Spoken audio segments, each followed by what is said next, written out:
365 days a year, the sun rises each morning. Now it happens quickly. One moment there's soft color tinging the horizon, and the next a ball of light swiftly moving upward into the sky. Blink and you'll miss the moment it emerges. But even if clouds are obscuring the sky, faithfully the sun rises anew each morning. But how often do we pause to consider the mechanics of a sunrise? Our planet is in constant motion, spinning about 1,000 miles per hour, traveling an orbit of 584 million miles around a star that's about 1 million times the size of our planet. Now, because we live on the surface of the earth, we don't feel this motion. We only see it reflected around us through the movement of the sun, moon, and stars each day. It is staggering, hard to grasp the magnitude of what takes place each day. And yet, because we've come to expect sunrises every day, we're not always impressed by them.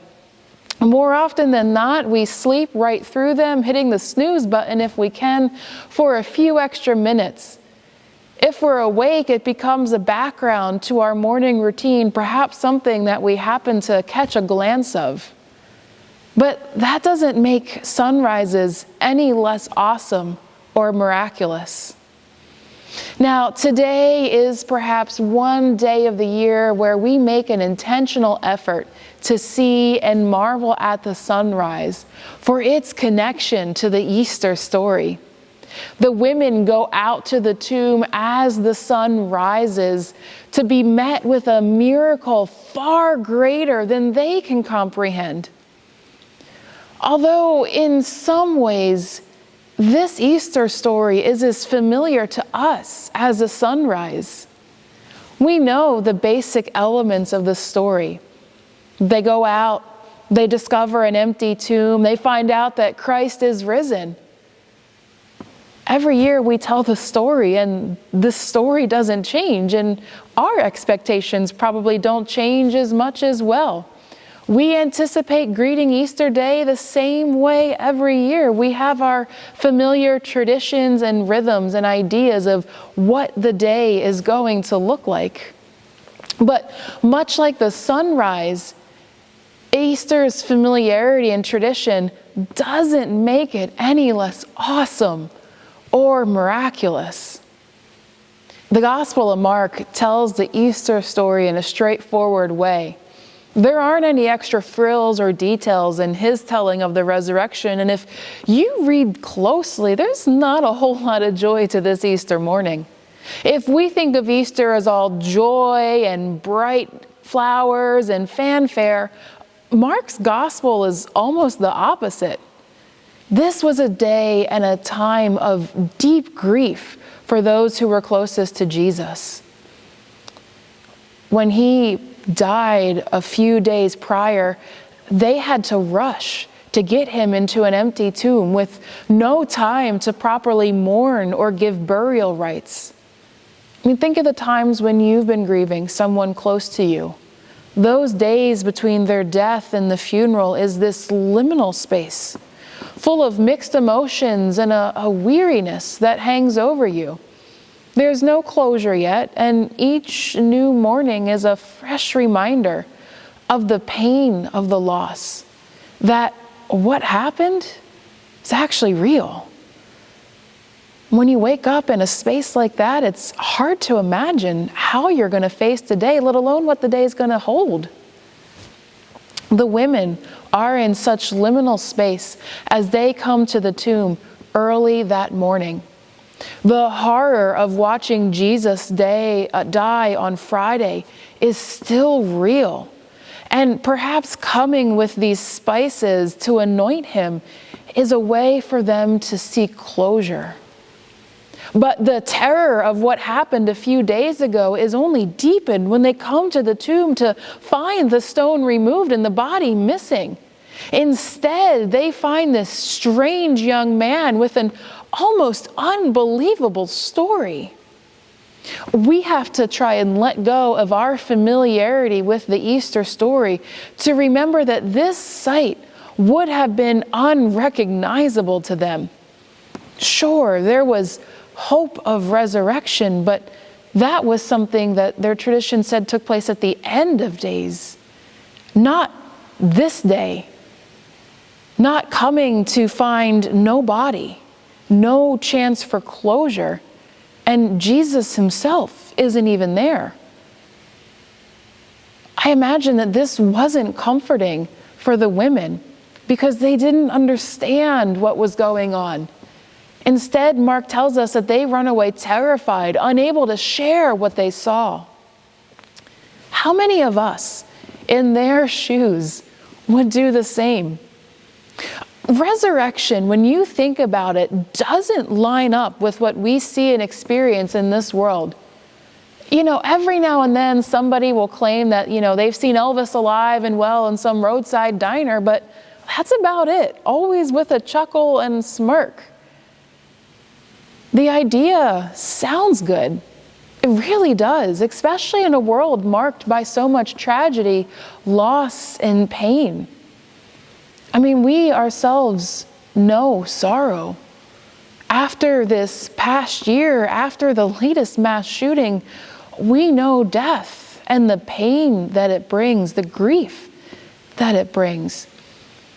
And yet, as quickly as these things happen, we fall back into the same old patterns. A general weariness hangs over us.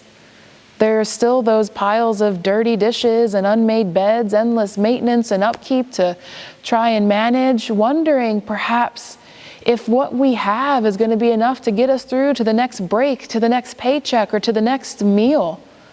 We are in liminal spaces. Hope on one side, loss and sorrow on the others.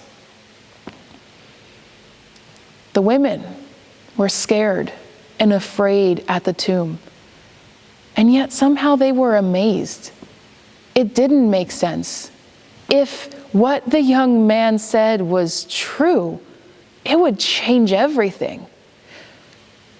And that didn't stop God. Resurrection still came, even if the women weren't able to receive it just yet.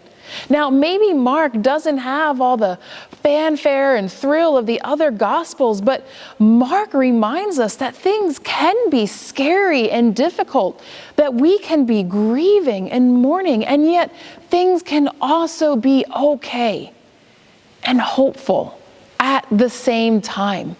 The two don't exist in separate spaces. The young man tells the women to keep looking because Jesus has gone ahead of them. And he ends with a promise. He says, "You'll see him, just as Jesus said." Now, we don't know when, we don't know how, but somehow those women who fled at first from the empty tomb came to see Jesus. They came to claim this resurrection, this new life that God was working, and their silence turned into joy because we are here today telling this story thousands of years later. Again and again, the sun rises on a new day. We often don't embrace it or acknowledge it, but it still rises, faithfully bringing its light, color, and warmth. And friends, the same is true of resurrection, of the hope Easter promises us. Whether or not we can see what's happening, whether or not we're able to receive what's taking place, God is literally and figuratively turning the world around. That's the promise of resurrection, the promise God made on that very first Easter. God is turning things around. You see, the worst of humanity flung at Jesus on Good Friday, that couldn't stop God's love. Again and again, God is one who brings about new life and new beginnings. And God does this out of struggle, out of darkness, and out of brokenness. The endings we fear are final, God doesn't see as that finality. There is always hope, always the possibility of new life, of reconciliation, and of forgiveness. The challenge is, even in a spring season marked by new life and growth all around us, we ourselves are still aware of the death, grief, and sin present in the world. We carry the weight of loss and fear. God may be working resurrection in our midst, but like the women, we may not always be able to see it or grasp it fully. It is one thing to come to worship and see the risen Christ in an Easter service, but what does that resurrection look like when we return home to the drudgery of the same old thing? What does the risen Christ look like when we are visited again by grief and fear? And yet the angel's promise holds. Maybe we don't know what it looks like, but Jesus still goes ahead of us into those very spaces and places so that when we are ready, when we are able, we will see the risen Christ.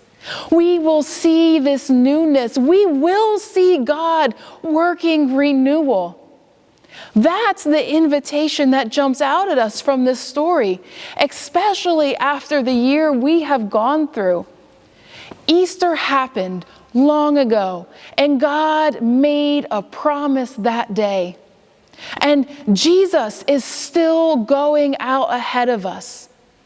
So the invitation is to look around us and see where the risen Christ is, to see this renewal God promises us, to see what God is bringing out of struggle and brokenness and loss.